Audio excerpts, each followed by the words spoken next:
महाराष्ट्र के नागपुर के महल इलाके में पीर की शाम को तशद्दुद फूट पड़ा, जिसके नतीजे में तोड़फोड़, पथराव और आतिशजनी के वाकयात पेश आए।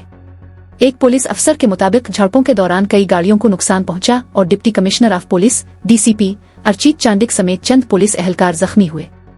डीसीपी चांडिक ने कहा कि तशद्दुद गलत राब्ते की वजह से हुआ, लेकिन यकीन दिलाया कि सूरत-ए-हाल अब काबू में है।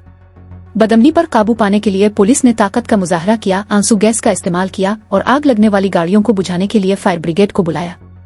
डीसीपी चांडिक ने मकीनों पर जोर दिया कि वो पुरसुकून रहें, अफवाहें फैलाने से गुरेज करें और अमो अमान को खराब करने से परहेज करें।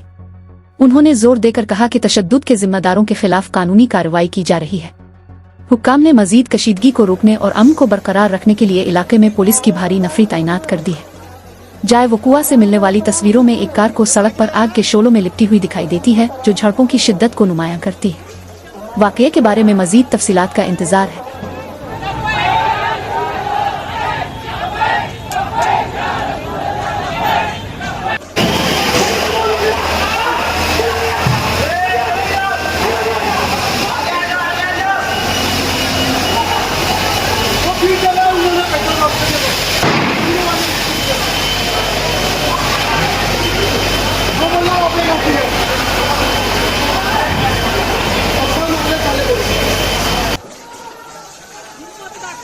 समोर जात आहे, भिरकावल्या जाणारा